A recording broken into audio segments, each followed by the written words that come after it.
So welcome to all of you Shikshat 360.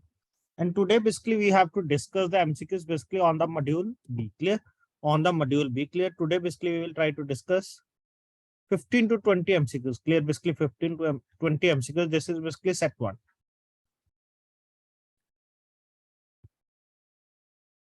So let's start our discussion. So question number 1 basically present on your screens now. HQLA. Clear? So can anyone tell basically what is the full form of the HQLA? Clear? So HQLA assets defined as per Basel III guidelines must be clear. So HQLA assets clear. First of all, please tell anyone what is the full form of HQLA. Clear. So HQLA assets basically defined as per the Basel III norms must be clear. So it must be first one basically that is unencumbered. Clear. So it must be first one that is basically here unencumbered. Second one basically that is regulatory or operational impediments. Clear. HQLA basically stands for high quality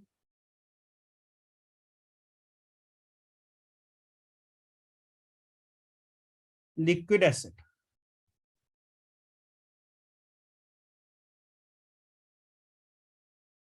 Clear. So basically it must be unencumbered. Clear. It must be unencumbered. That is basically unencumbered. That is basically means free from all the liabilities. Clear. That is free from all the liabilities.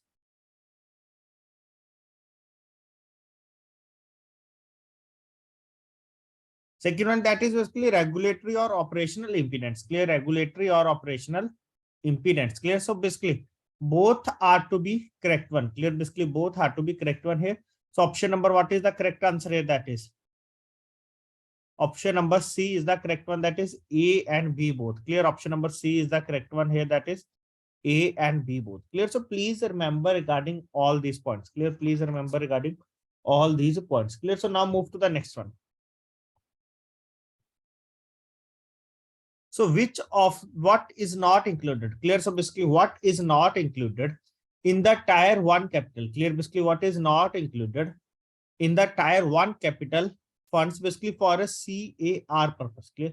Basically what is not included basically in the tier 1 capital basically for the CAR purpose out of the following. Clear. So paid up capital. Clear. First point basically we have to discuss that.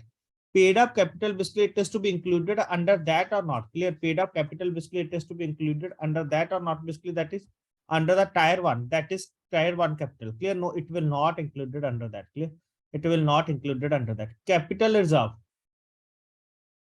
Clear. So capital reserve basically it will be included under that or not. Capital reserve basically will be included under that or not. Yes, capital reserves. Clear. Basically representing which is not included. Clear. A is not included. Paid up capital basically as paid up equity it is included. Clear. It is to be included here. Capital reserve. Clear. Paid up capital that is it is to be included here. Clear. So I am sorry, which is not included. Clear. Please go through the question very carefully. Basically which is not included. So A is included here. Capital reserves. Clear. Basically capital reserves basically it is included. Yes, basically it is also included under that. Clear. It is also included under that. Clear. Along with the capital reserve basically we have statutory reserve. It is also part of the capital funds. Clear. Basically it is also part of the capital funds. Stock surplus.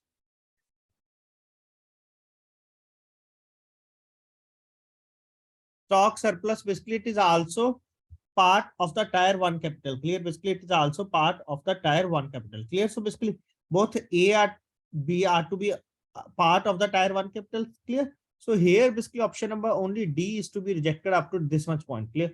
Only D option is to be rejected basically up to this much point. Clear. So now move to the next one. That is innovative perpetual debt instruments. Clear. Basically innovative perpetual debt instruments. Clear. So basically this one is to be included under that or not. Please tell fast. Basically this one basically it is to be included under that or not. Clear. So basically this one it is also. This one basically it is also to be included under that. Clear. Basically innovative perpetual debt instruments. Clear. This one basically that is basically additional tier 1. Clear. Basically that is basically additional tier 1. Clear? Additional tier 1, that is basically innovative perpetual debt instrument. Clear? So basically we will include, that is basically it is also part of the tier 1 capital. Clear? Basically it is also part of the tier 1 capital. That's why basically we will include here also. Clear? Basically we will include here also. Clear? So C is to be also correct one. Clear? So option number D, that is cumulative perpetual preference shares. Clear?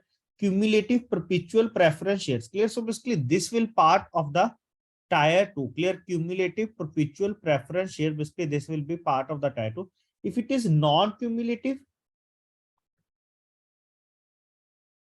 clear, cumulative perpetual preference shares. Clear? Cumulative perpetual preference shares. Clear? So basically it is to be part of the tier 2 capital. Clear? And if it is P and CPS, that is perpetual non-cumulative. Clear? Basically perpetual non-cumulative preference shares, it will be part of the tier 1. Clear?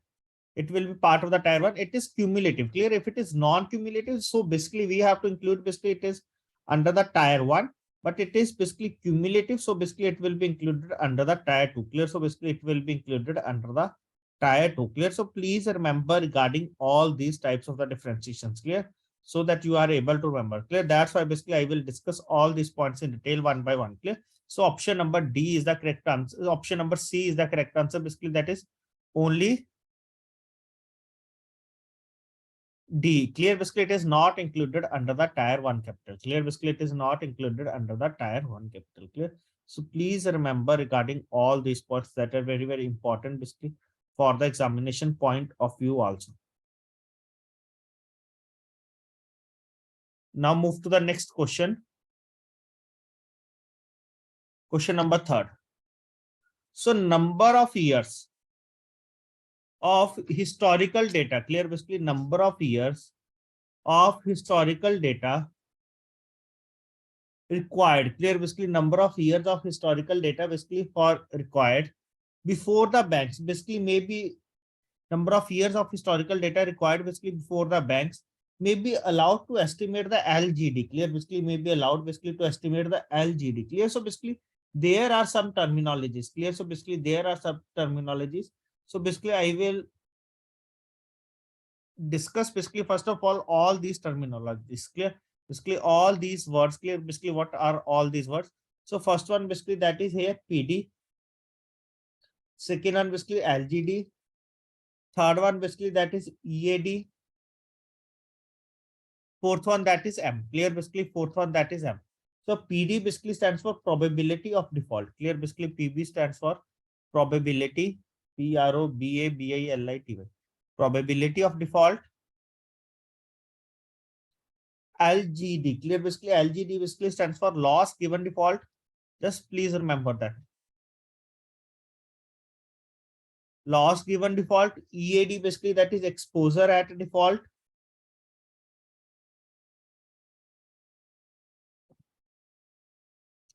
And last one that is M basically that is basically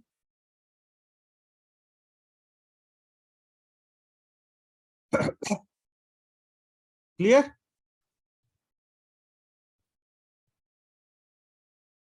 So what is the question here? Basically number of years basically of historical data required basically before the banks may be allowed to estimate the LGD. Clear? Basically may be allowed to estimate the LGD. Clear? So that is basically it is to be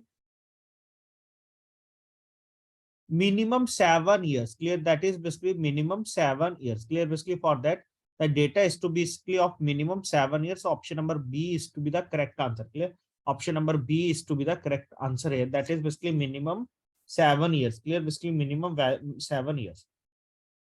So what M basically that is maturity. Clear? Basically what it tells.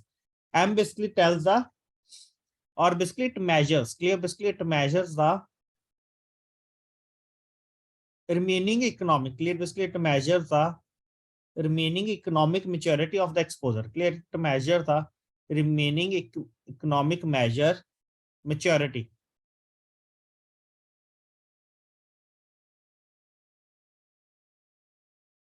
exposure. Clear? Measures the remaining economic maturity basically of the exposure. Now move to the next question. Clear? Now move to the next question. Very, very important. Clear? Definitely, basically, you will find question basically on the basis of that in the examination. Clear? That is price volatility. Clear? That is basically price volatility. Wait a minute. That is basically price volatility. Clear? Most of the important topic. Clear? Basically, most of the important topic basically for the examination point of view. What is price volatility? Clear? So basically, this is basically from the chapter number 11. Clear? Price volatility. Basically, this question it is basically from the chapter number 11. So price volatility. Clear? So here basically, just they are simply asking basically what is the formula. Clear? So price volatility basically it is equal to the yield volatility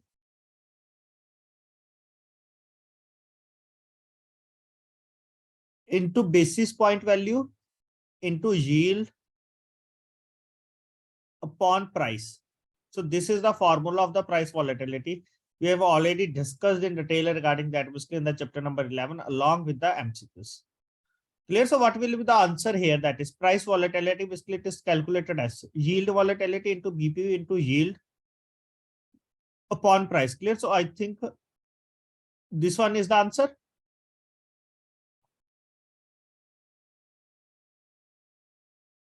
Option number C is the answer, that is yield volatility into basis point value into yield upon price. Clear? So option number C is the correct answer here. Clear? Option number C is the correct answer here.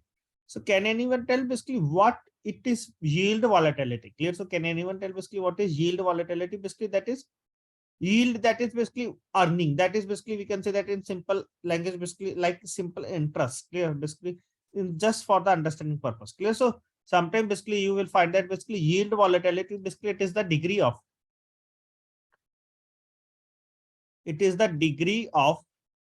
variance in the yield. Clear? Basically it is the degree of variance in yield. Clear? Similarly, price volatility. What is price volatility? Basically it is degree of variance in price. Clear? It is degree of variance in price, that is basically price volatility. Clear? Basically that is price volatility. Clear? Please remember that all these things. And yield volatility basically it is mainly why I'm discussing. Sometimes basically you will find more theoretical question in the examination. So at that time basically you will find these types of things. Clear?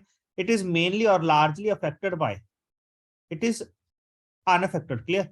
So it is largely unaffected by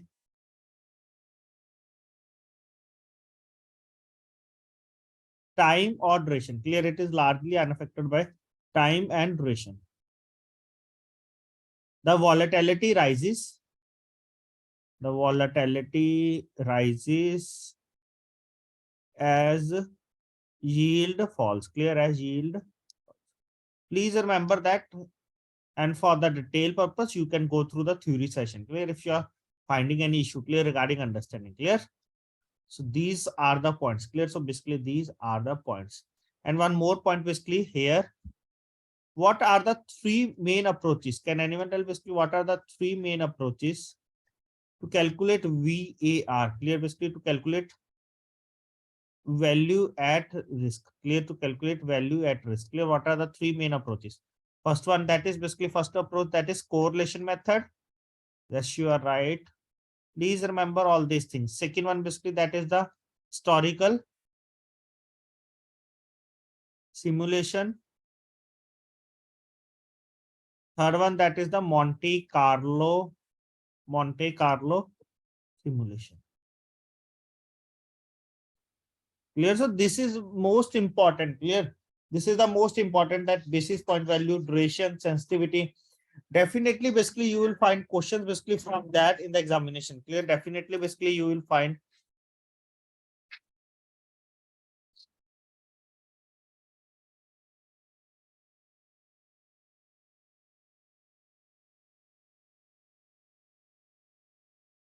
question in the examination. Clear? Okay, now move to the next question. Question number 5th.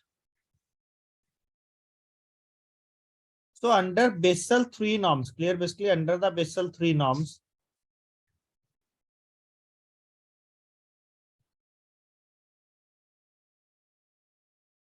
The risk weight is for capital charge. Clear? Basically, under the Basel III norms, the risk weight is for capital charge for credit risk on the basis of standardized approach for exposure to commercial real estate. Clear? Basically, for exposure to commercial real estate. Clear? So basically, what is the risk exposure basically for that? Clear? For the commercial real estate. Clear? So please tell fast. Capital charge basically for the credit risk basically for the commercial real estate on the basis of basically which approach? That is basically standardized approach.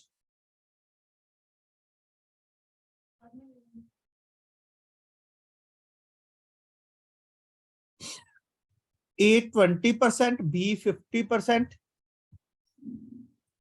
C 100% or D 150%. So please tell fast basically what is the correct answer. Clear? Basically what is the correct answer for that?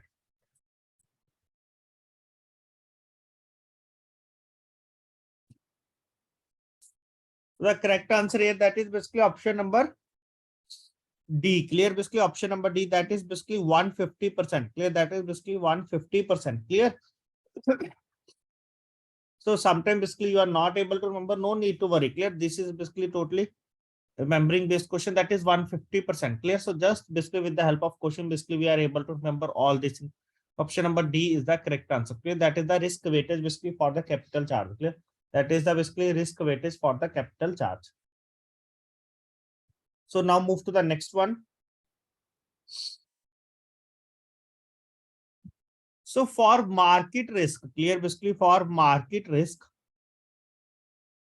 the minimum capital requirement, clear? Basically for the market risk, the minimum capital requirement is expressed in, clear? Basically is expressed in terms of two separately calculated charges. Clear? Basically in expressed in terms of two separately calculated charges. Clear? Basically what are these charges are?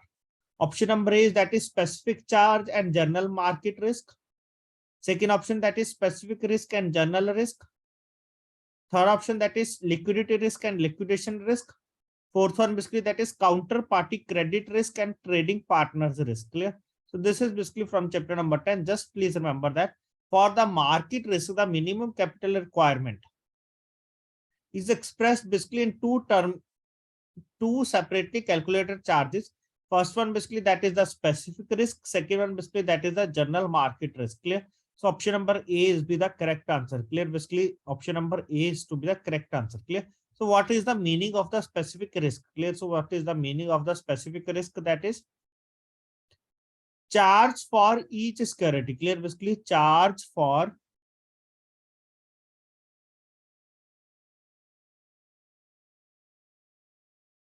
specific risk, that is basically charge for each risk. Charge for each security basically which is designed to protect. Clear? Basically which is designed to protect against an adverse movement. Clear? Basically which is designed to protect against an adverse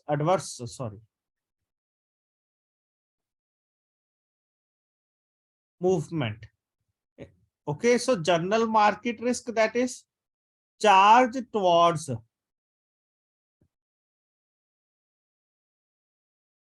interest rate risk in the portfolio. Clear? Charge towards interest rate risk in the portfolio.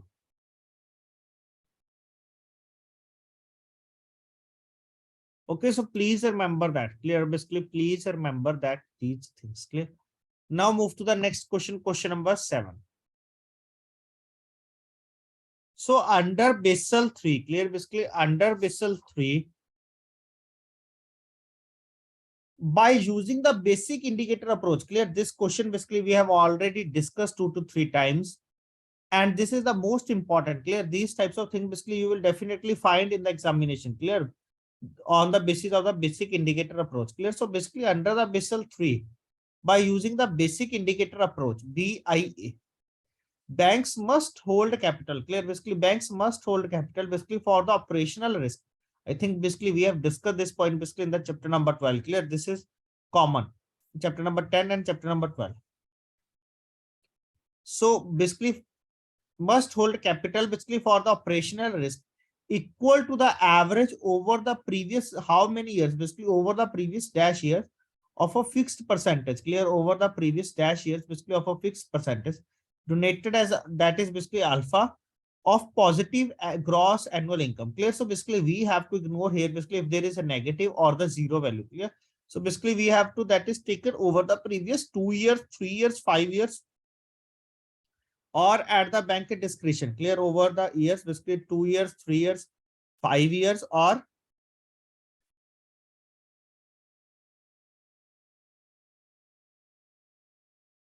so the correct answer here that is basically 3 years, clear, that is over the previous 3 years, clear. So option number B is the correct answer, that is over the previous 3 years, clear. So here basically option number B is the correct answer.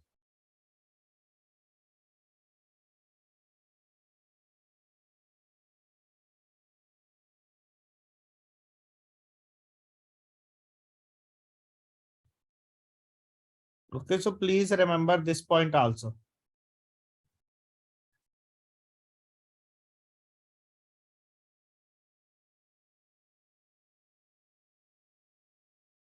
That is basically it is comes under the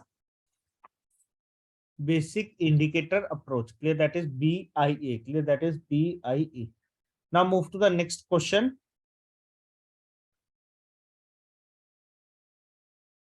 Question number 8.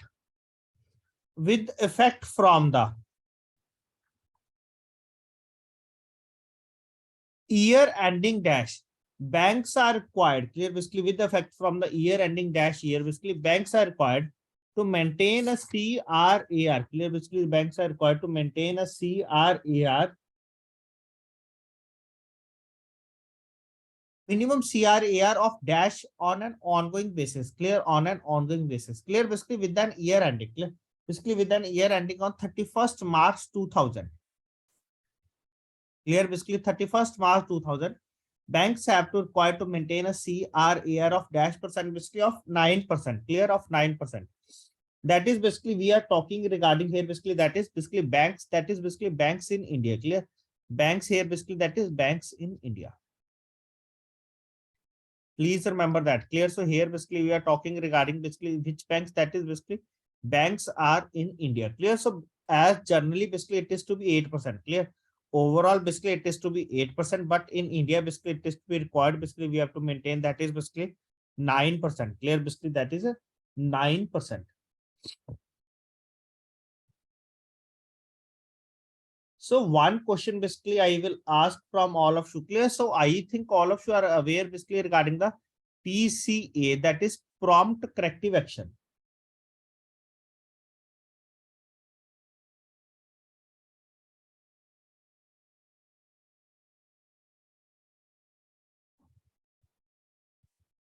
Clear, prompt corrective action, clear, prompt corrective action. So prompt corrective action basically it is included under which one? Either basically it is included under the minimum capital requirement, that is pillar 1, or it will included basically under the supervisory review process, or it will included under the pillar 3, that is market discipline. So please tell fast, basically with the prompt corrective action, clear, that is if there is minimum of the capital, clear, if there is a shortfall in the minimum capital, clear, basically if there is a shortfall basically in the minimum capital, so basically they have to go with the prompt corrective action, clear. Like basically you have know that basically recently Central Bank of India basically it is also comes out of the prompt corrective action, clear. I think few months back, clear, basically they have it, Central Bank of India basically it is also comes out of the prompt corrective action, clear. So basically it is comes under which pillar of the Basel norms? Basically it is pillar 1, pillar 2, or pillar 3, clear. Basically for the examination point of view, basically sometimes basically they will ask in the examination or just for the knowledge purpose, clear. Basically it is also mentioned in the book. So basically it is comes under the pillar number 2, clear. Basically it is comes under the pillar number 2, that is supervisory review process, clear. Basically supervisory review process, clear. So please remember that also, clear. So basically it is comes under the pillar number 2, that is supervisory review process, clear. That is basically supervisory review process. Now move to the next question, question number 9. So operational risk, clear? Basically, operational risk basically arises from which thing? Clear? Operational risk basically arises from the failure of, clear? Operational risk basically arises from the failure of, that is basically it is a different chapter, that is basically chapter number 12, that is totally based on the operational risk, clear? And this question basically it is present in the book also, I think. First option, that is basically peoples and systems. Second one basically that is inadequate or failed internal processes. Option number C, that is external events, or option number D is all of the above, clear? Option number D is all of the above, clear? So operational risk basically arises from, option number 8 is to be correct one, that is basically people and systems. Second one basically that is inadequate or failed internal processes, clear? So all are to be correct here, that is, so option number D is the correct answer, that is all of the above, clear? Basically that is all of the above, clear? So arises basically from the failure. This one it is to be also correct one, this one it is also correct one, this one it is to be also correct one, clear? So all the above are to be correct here, clear? So option number D is the correct one, clear? Option number D is the correct one, clear? So this is the first question basically present in your book in the form of terminal questions, clear? So I request to all of you, please do practice basically of chapter number 12 terminal questions. There are total 6 questions present there, and all the answers are to be given there, clear? Chapter number 13, not 12, basically chapter number 13. So one more question basically I will ask. So what is the beta factor, clear? Basically what is the beta factor for corporate finance under standardized approach, clear? So can anyone tell basically what is the beta factor basically for the corporate finance basically under the standard approach, clear? Basically under the standard approach, that is basically it is 18%, clear? So that is basically 18%, clear? So there are total basically we have 8 different business lines, clear? So basically there basically we have total 8 different business lines for which basically we have to remember the beta factor, clear? So I will tell you basically either basically it is to be 18% or it is to be 15% or it is to be 12%. So how basically we have to remember that, clear? So basically these are 3 things. First is CTPS, TPS, CTPS. Second one basically that is CA. Third one basically that is RRA, clear? Basically that is RRA, clear? So RRA basically please remember that RRA, here R it is basically retail, clear? Here R basically that is retail, clear? So basically where you ever find the word either retail banking or retail brokerage, so it is to be 12%. Or otherwise basically if it is asset management, clear? If it is asset management, that in that case also basically it is to be 12%, clear? So retail banking, retail brokerage or asset management, clear? So basically at all these 3 places basically it is to be 12%. So next one basically where it is to be 15%, clear? So here basically C comes, here basically C comes, clear? So that C, clear? Basically that C basically it is regarding the commercial banking, clear? That is basically commercial banking, clear? If it is commercial banking then it is basically 15%. Here A basically that is agency services, clear? Basically that is agency services, for that it is also 15%, and for rest basically it is to be 18%. Either basically that is corporate finance, that is bigger bodies, clear? Corporate that is big, so basically it is also more. Trading and sales, payment and settlement, clear? Basically payment and settlement, clear? Basically for all these basically it is to be 15%, clear? Or sorry 18%, clear? For all these basically it is to be 18%, clear? So now move to the last question of our today's discussion. So under normal market conditions, clear? Basically under normal market conditions, basically in India, if a bank purchases equity on a Friday evening, clear? Basically if a bank basically purchases equity on a Friday evening at closing hours, clear? Basically if a bank purchases equity basically on a Friday evening basically at closing hours, the defines period basically it is number of how many days, clear? The defines period basically it is number of how many days, clear? So this type of question basically they have already asked in the examination, clear? This type of question basically it is they have already asked in the examination, clear? This is basically from the chapter number 11, clear? Basically this is basically from the chapter number 11, clear? So this question basically it is, I have pending for all of you. Clear? So basically it is what is that basically defeasainge period. Clear? Basically it is represent basically what it represents the daily fluctuation period. Clear? Basically it represent the daily fluctuation period.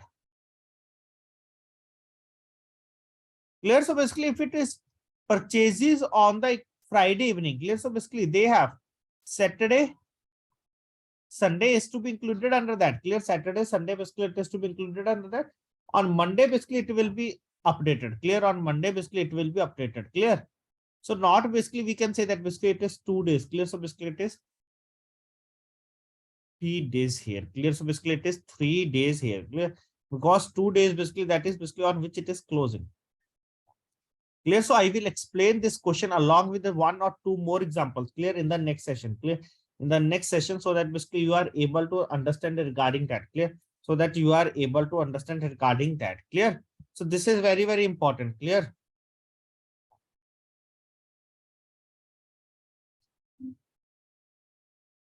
Clear? So basically it is a period. In simple language, basically it is a provision as per, it is a provision in a contract. Clear? Basically it is a provision in a contract.